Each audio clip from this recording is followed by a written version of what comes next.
Welcome to Elevate E-commerce, the podcast where we take your e-commerce game to the next level.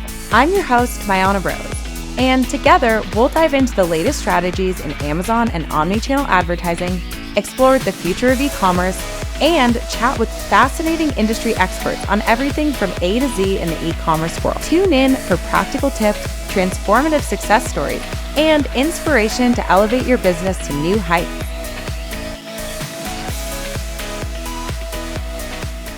Hi all, and welcome back to the Elevate E-commerce podcast.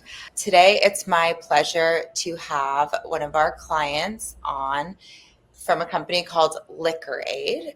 We have Ryan Gibson and Tim Niebergall. Did I get that right? Great. You did a great job. Ryan brings a wealth of experience from worlds of e-commerce and real estate. Tim is a seasoned serial entrepreneur. So together they formed a brand LiqrAid that they are in the process of launching. And I'm really excited to dig into kind of how you guys got to this place and what the future prospects hold for LiqrAid. So let's get into some of the steps you've taken into your journey so far and kind of where you plan to go with it.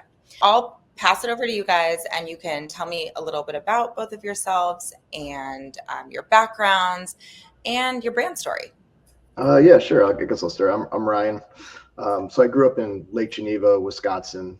Kind of got my entrepreneurial spirit, I guess, from my father. He started a number of successful and profitable companies way back in the day.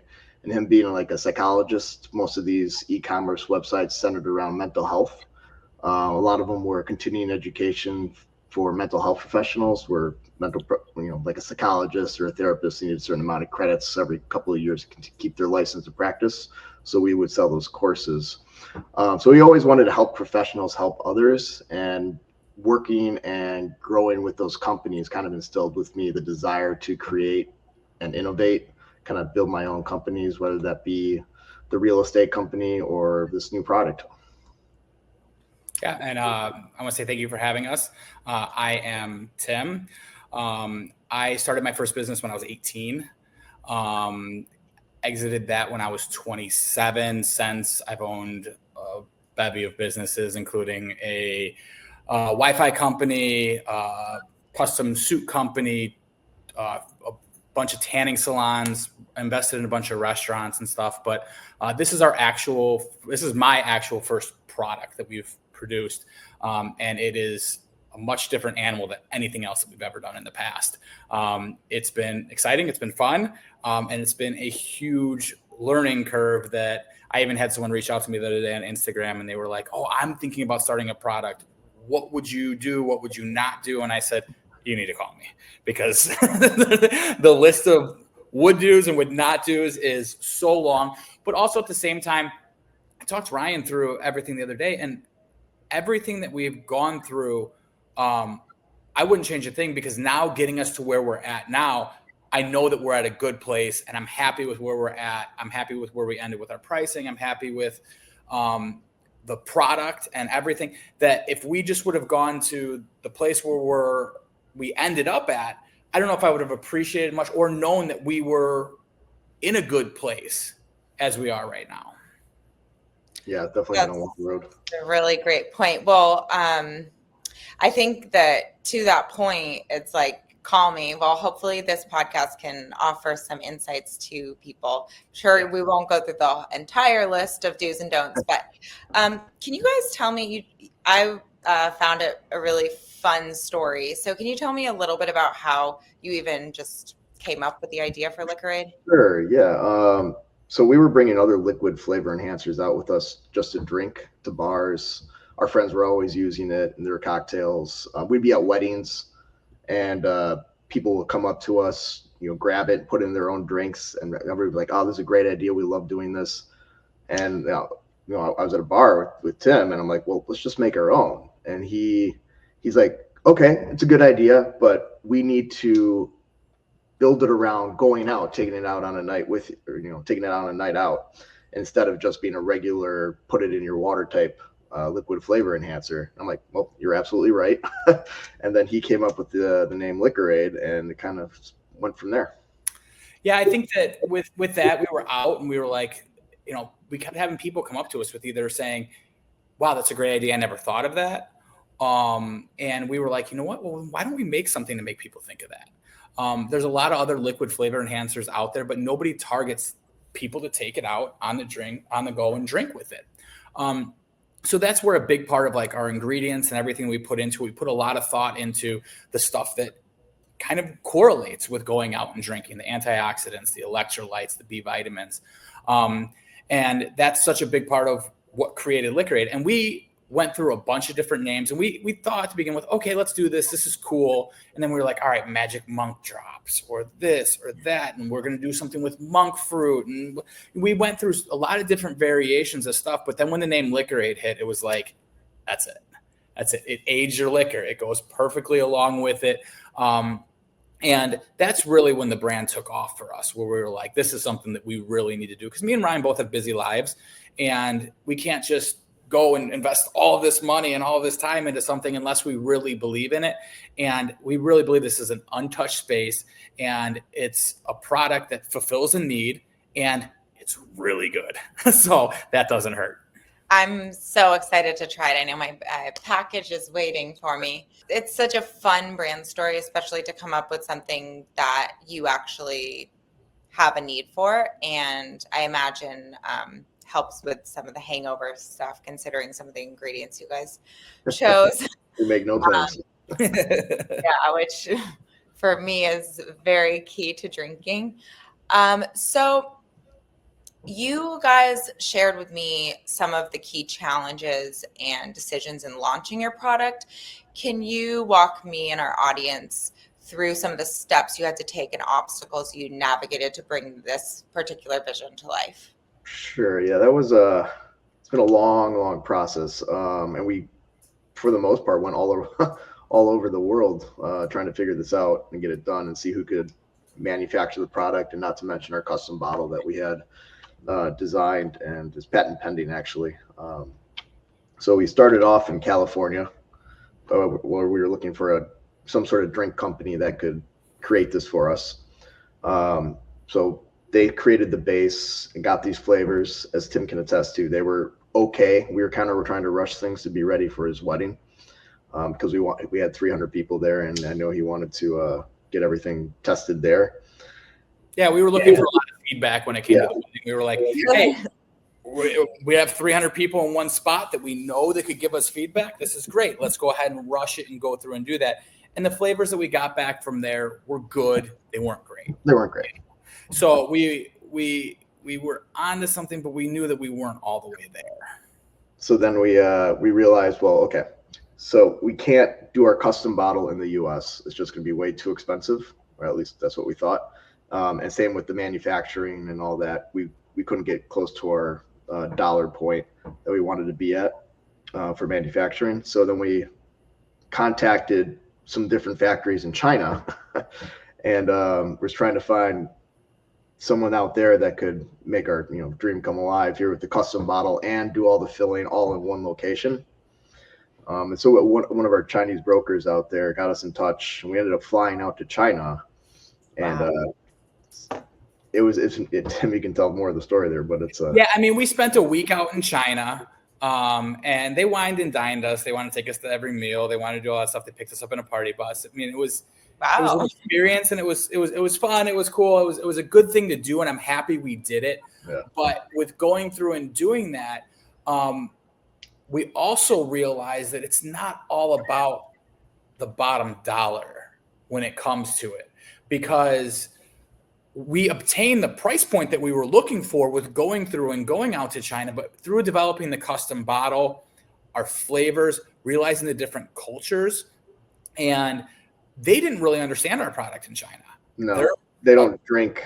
They don't. Yeah, they're sake and wine. Yeah. So they have a big thing. So we learned a lot through that. There's the Asian flush. So they don't drink vodka. They don't drink different stuff because they can be allergic to it. So we went out there and we were like, okay, we just need these flavors. Here's our formula. Here's this. And they recreated it there for us. But then as soon as we got home, flavors weren't good. Flavors went away. So then we speaking to some of the problems that we had, we were calling them back and saying, hey, the flavors are flat. They're not good. They were great when we were there. And through that, they sent us more. And then they sent us more, and they sent us more. We would have to wait longer to see if they'd go flat, and then they would go flat. And so it would be this whole long process where you waste months at a time trying to figure out. They would have to develop it, and then it would take 3 weeks to ship it over, and then we would get it, and we would go through and do that. And then at the end of it, we realized that the word that we were saying for like flavor, and we were saying that it didn't taste good, translated in Chinese to essence. So they thought we were saying it didn't smell good. So they kept everything the same and just kept adding more smell to it and more essence. And then we were open up. I was like, holy crap. But okay, still tastes the same. And they're like, there's no way. And they're like, well, yeah, because the language barrier there. Yeah. At the end of the day with those, they also couldn't source the correct flavors for the product as well. So no matter what they did, the essence would be good or strong, and the flavors would be good right when you tried it, but a week later it would still fall flat. So we're like, well, if they can't do this, we're thinking, well, let's go to the source and maybe ship that straight over to China, and we still have to deal with customs and all the stuff getting it back into the US for the manufacturing. And I'm like, okay, let's go to this food factory conference in Chicago. It's a big, giant one in McCormick. And let's see if we can talk to some flavor experts here that can either ship it to China or have other recommendations. And that's when we met a couple companies at that conference who then recommended this company and its manufacturer in Chicago, right where in our backyard here. And he was great. He said he could do it all, minus the custom bottle. So we ended up going with a standard bottle. And down the road, we'll work towards our custom bottle with a great manufacturing company that's in the US. It's probably one or two biggest in the world. And they said they want to do it. Yeah. So we're in a good spot. We left that conference and we got linked up with a great fulfillment center here in Chicago. Shout out Jimmy from Brella. So he's been amazing. He helped us develop our flavors. We went through and did flavor testing and all of that to land where we are now. We did end up going with just like a standard bottle by his suggestion. He said, hey, listen, get to market, start to get some sales. Go through and do that, build your brand. And then if this custom bottle, which we have, which is a dream of ours, and it's one of those things that we eventually want to roll it out. It's a little bit thinner. It's a little easier to put in your pocket. So a little more streamlined that we eventually want to get to. But for now, our product is great and we're ready to roll. I've heard many brands kind of navigating this journey of actually figuring out where to develop their product. And it's amazing that you found something right in your backyard at the end of the day. But to even go through that process, to go to China and to see how that works is invaluable. The advice I definitely have for people is price is obviously a huge factor in things. You got to have your margins, you got to make your money in order to be profitable, but that's not the end all be all when it comes to everything, because the extra pennies that we spent in the process of transferring it from China to here has saved us 8 weeks freight, has given us the flexibility of not having 100,000 unit minimum order. We can run right over there. If we have any issues or any problems, we just run right up the street and we meet with him. No language barrier. And if we want 1,000 units done, he can do 1,000 units for us. And he can say, hey, 2 weeks, boom, 1,000 units out the door. Where having that flexibility and being able to go through and do that over saving a couple pennies here or doing this or doing that has been so huge for us.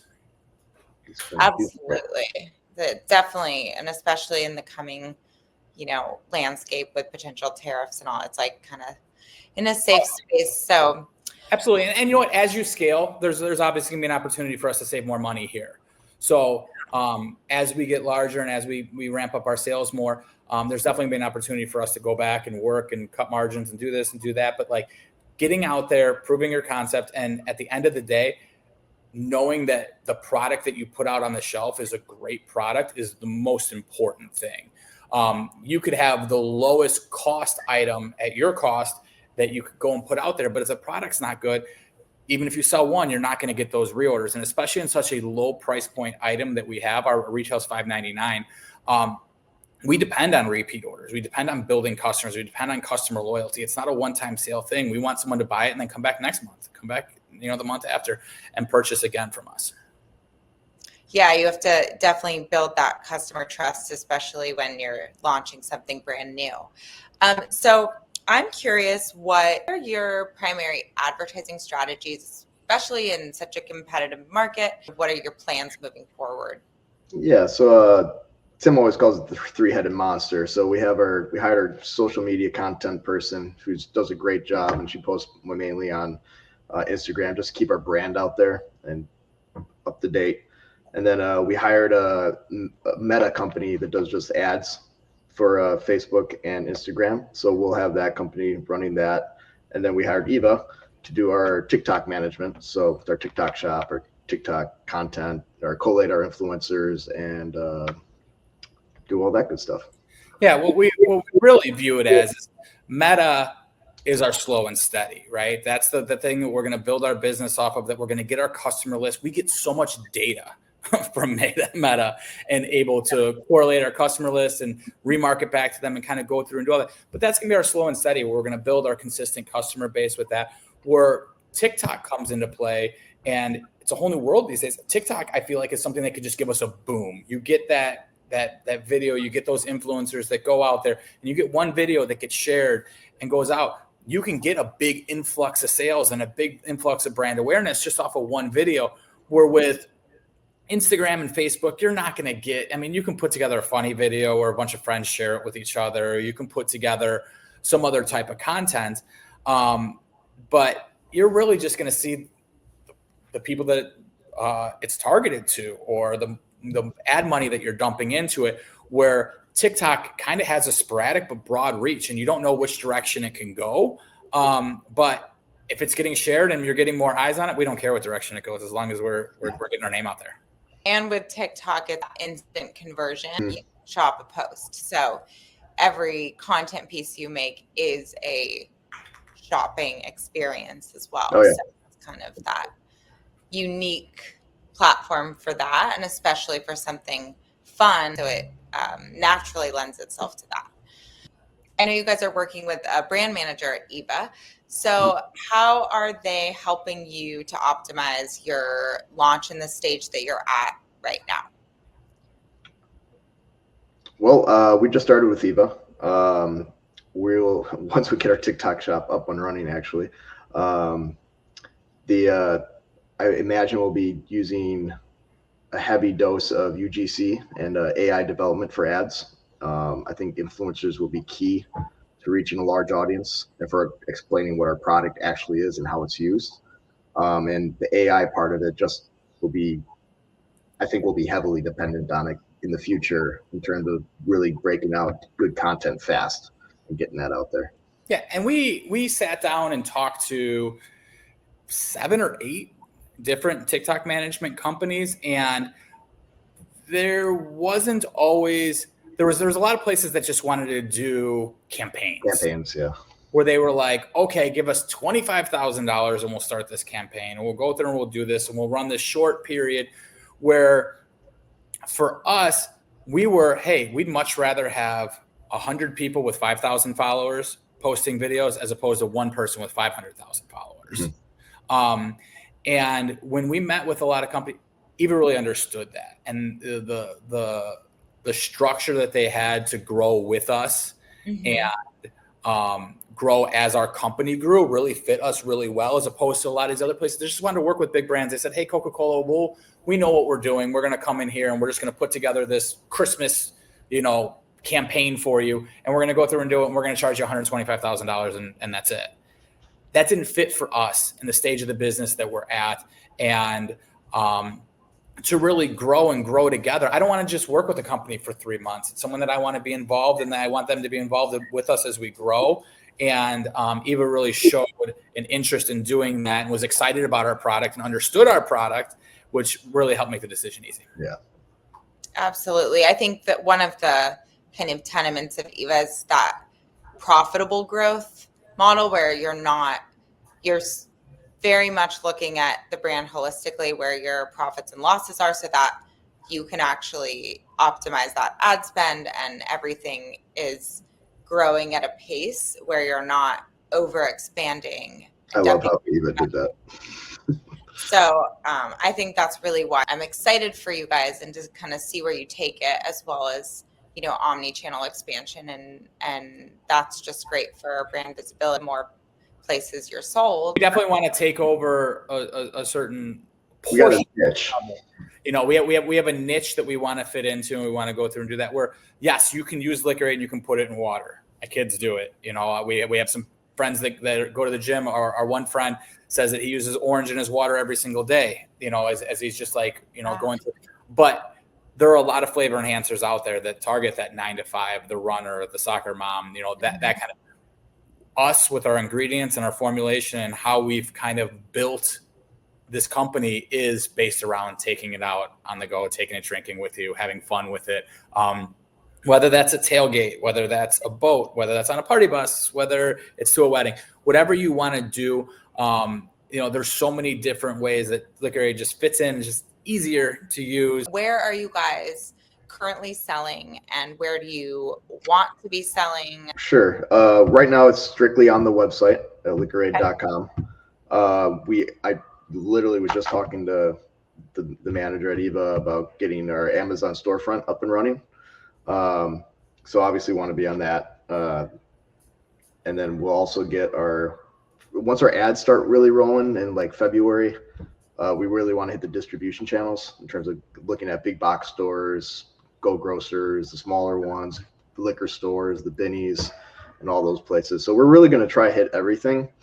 We do need a little bit more sales and data before we can approach those stores, which is where our ads and Eva comes into play, so that we can bring that to them.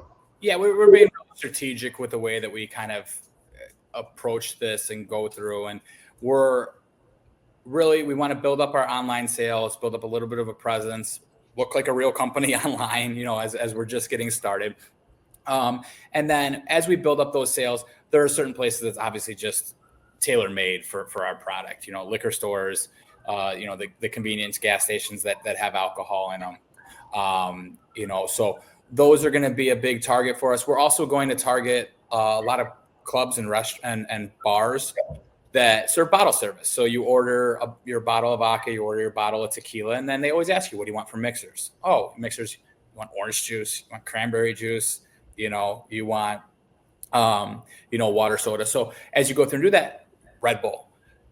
Hey, we also offer this LiqrAid. So we're developing a nice custom case that's going to look like a watch case. It's going to light up. It's going to be looking. So when you go to the club, you also have the option of doing this, because when you're doing bottle service, you don't have the option to get a Moscow Mule or get a margarita or get this, you have to work with what they have there. And a lot of the options there, people don't really like. You do it because you want the real estate and you want to have your own space. And some people because they want the sparklers. But in those instances, like, you also want your drink to taste good. So for the clubs that do take this on, we are offering an opportunity to have a branded bottle, which will carry their branding on it. Yep. So we can basically white label it with their name and put their logo, whatever else they want to put on that. As that customer's there, not only are they going to the club going to make money on, it's an add-on, it's not taking away from anything else that they're already selling. The consumers' drinks that they're going to have that are going to taste better, they're going to like it. And then 3, as that customer is leaving, they take that and they bring that with them. They have it sitting on their counter. They go to the next club. They go to a house party afterwards. That just sits there, and then that's just putting their brand in front of people over and over and over again, which they spend a ton of money on advertising. Everybody does. So to have an opportunity to bring something into their club that they can be an add-on, that they can offer, that's going to be a better experience for their customer, and also be able to advertise for them and continue to advertise and carry their name with that customer throughout the bar, is a really good opportunity for everyone. So we're really going to explore that. Yeah, definitely. That's really smart. I imagine you're going to kind of start that in Chicago or locally. Yeah, definitely in Chicago. We've got to test it there, and then got a lot of friends in Chicago who own bars and clubs. So we're exploring that all with them and testing it all out. I couldn't agree more about the bottle service options. And you want a cocktail, but you can't really get one. We spoke a little bit about kind of the way you guys want to use TikTok, and how do you feel that TikTok is aligned with your brand and some of the content strategies that you want to execute on to maximize the rapid expansion of LiqrAid? Sure. I mean, TikTok is going to be huge in terms of visibility. Just getting out there to different influencers that can really push it to their audience. Also, it's a perfect price point, being between $20 and $30.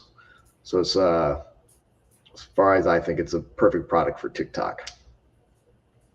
Absolutely. Yeah, I agree. It's just and with a brand new company like we have, it's going to be a lot of we're a very visual product.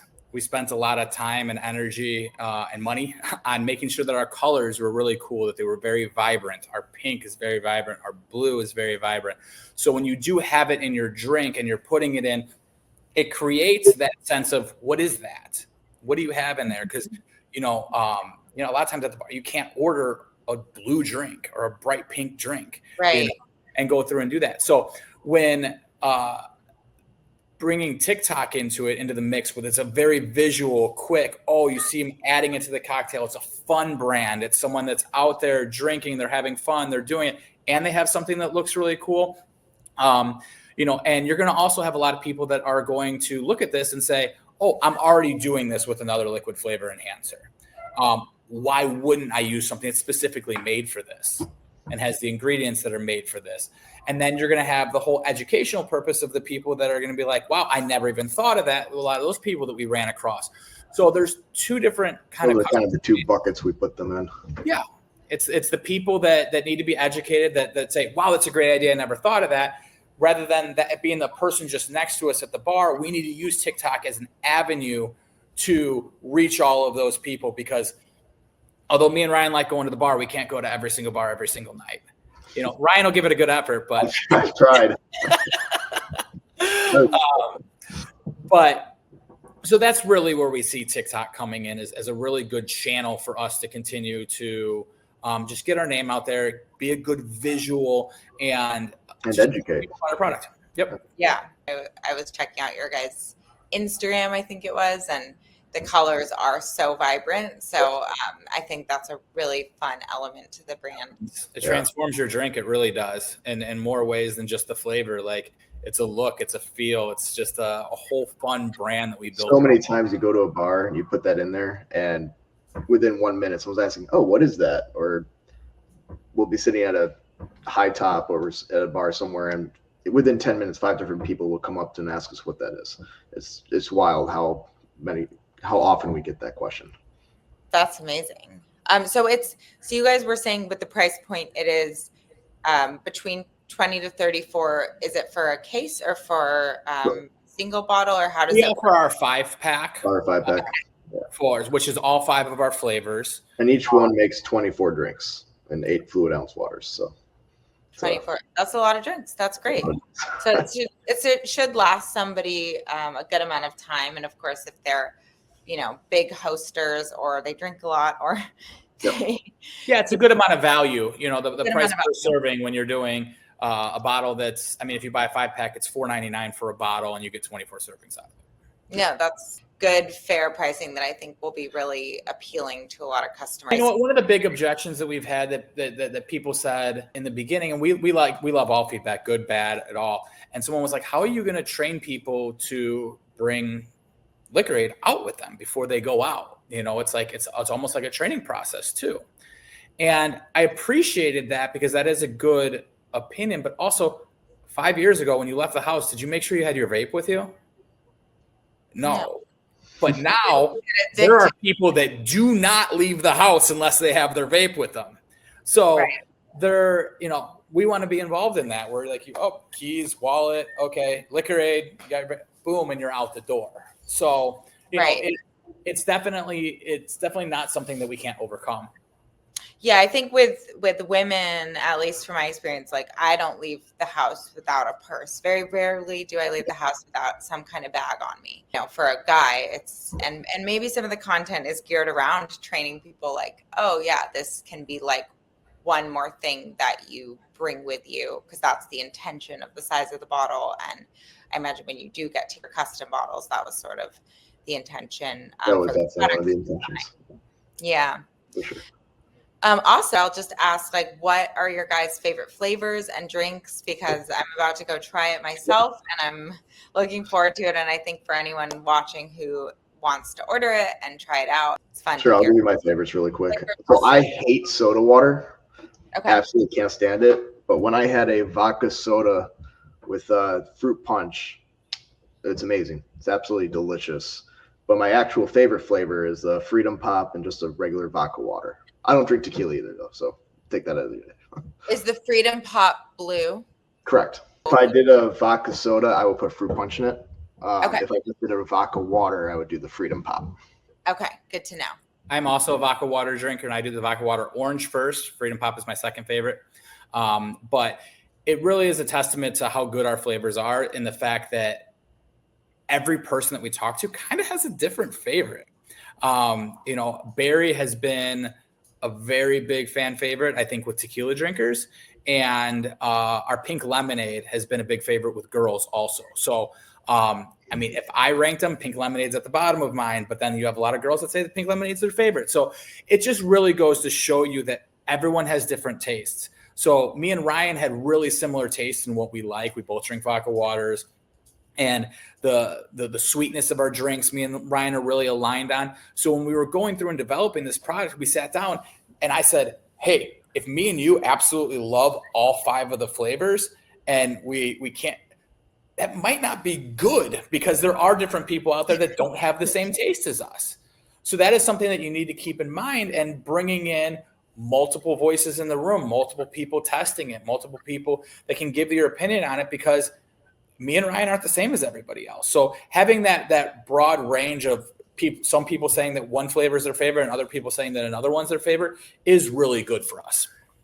Absolutely. I think continuing that mentality as you move into the e-commerce space of customer service, you actually can see how your customers and your fan base are faring and find out the niche audience, whatever, hopefully it's a broad niche. You want to add another flavor and you see that people are saying, oh, we wish there was a cherry limeade version or something, then you're like, okay, well, think about that for the future, like how you're going to expand and grow. We're always looking at adding new flavors and new ways to seasonal stuff, fun stuff to put out in front of people. We're going to have a subscription model that's coming out here pretty soon, where people can pick 5 flavors. They could have them delivered to them monthly.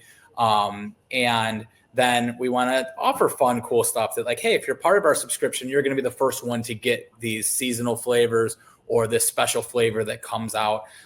We're open to working with different influencers and different people. If there's someone that has a big enough fan base or is passionate enough about this that they say they want to develop their own flavor or go through and do that, we can do that in order to work with a program to have a really fun product. And I think that we're there and we have the flexibility, and that's another great aspect of working here locally with a person here in Chicago. So exciting, guys. I can't wait to try mine. So Awesome. Thank you so much for sharing about the brand story, and I'm excited to see what transpires with everything. Absolutely. Thank you so much. We're looking forward to all the next steps. Thank you for having us. Of course. All right, bye.